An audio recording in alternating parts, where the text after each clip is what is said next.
speaking, and welcome to this video. I'm going to have a look at the Elite section and Howling Banshees. I'm hoping to be able to reduce your learning curve a little bit with these girls. So, well, let's start off by saying these girls are a little bit sad-faced now, really. 6th edition has not been kind to them. We're going to take a closer look at them, see if we can work out the best way to use them, and as I said, I'm just going to share my experiences with you. So first up, from a modelling point of view, the X-Art I have magnetised. It comes with two of the three options.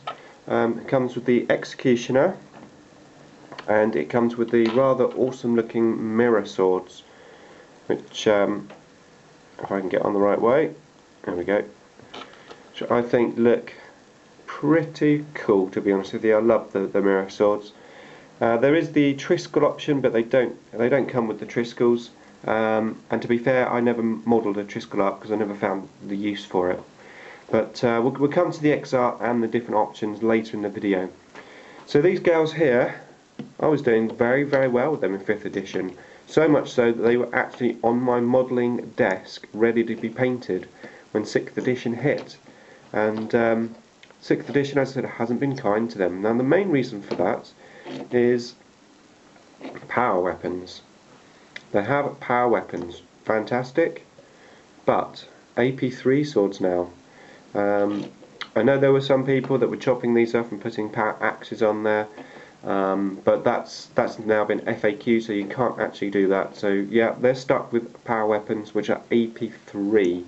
So these are no longer good for taking out Terminators, which is a bit of a blow really, because the way 6th has gone, there's less vehicles around, there's more Terminators around, and that's not good for these girls.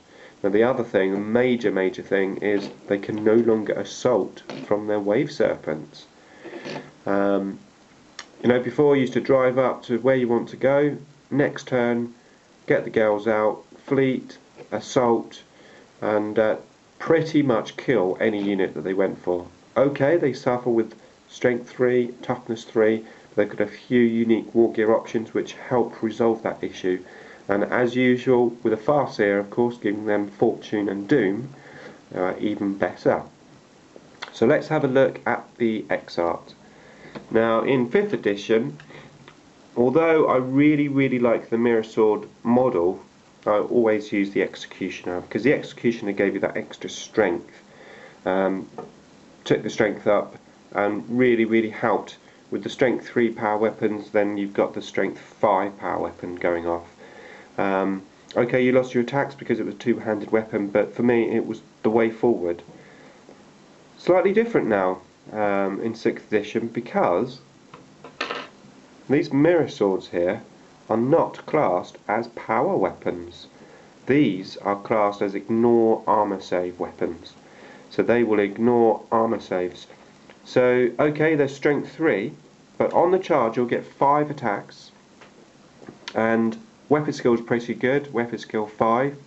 You could even take the washout, which will make your enemy weapon skill 1 unless they pass a morale check. Very useful. So the whole unit, definitely worth having the washout. Acrobatic is another one worth having. I mean, they're only 5 points each, but counter attack.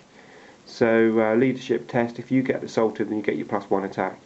So I mean, both of those war gears, if you're taking an X-Art, which you should be taking an X-Art, you should be taking both war gears. That is the way forward. And although the Triskel is very good because it's AP2 when you shoot it, it's classed as a power weapon in an assault, so it's still AP3. So mirror swords, although they're weaker, they're AP2, and I think that is the way forward now, which I'm very pleased about, because it means I can actually have the model that I like with the mirror swords. Now I was going to paint these, as I said. Not only was I going to paint them, but I was going to have a bit of fun with these, because my buddy and I have a little joke. When I was out of assault range, we used to say they used to trip on their high heels. So I actually planned to model high heel shoes on these girls, just for a bit of fun. But I mean, I will do that. To be fair, I actually foresee these girls coming back into action when the new codex comes out, because what I foresee is, I mean, basically we need an assault vehicle, and I think we will get an assault vehicle. Whether they make the Wave Serpent an assault vehicle, I very, very much doubt that, because they'll want you to buy new toys. So they won't make all your Wave Serpents assault vehicles. They'll bring out a brand new assault vehicle which you'll want to buy. But yeah, I foresee that happening. So I'm holding hope onto these, but to be fair, I'm not really using them now. If you are going to use them, if you like them enough to want to use them, there's only really one option now.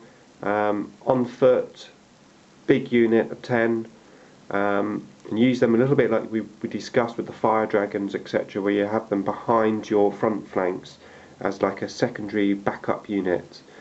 You could put them in a Wave Serpent, but you have that issue. You've got to get out the turn before the next turn when you want to assault, and by then they'll be shot to death. So I just don't see these girls in the Wave Serpent anymore working. I think it's foot only. And then you've got very tough decisions to make, because the next unit that we're going to talk about, Harlequins, which although they don't have power weapons, they do have rending.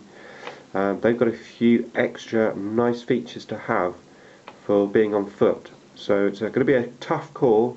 You're competing with fire dragons, you're competing with Harlequins, potentially other units, but those are the main ones. So yeah, sorry Gerdies, but I'm afraid until we get the new Eldar Codex, you are staying at the bottom of my case. Okay, more to come, and we're going to start talking about the Harlequins next.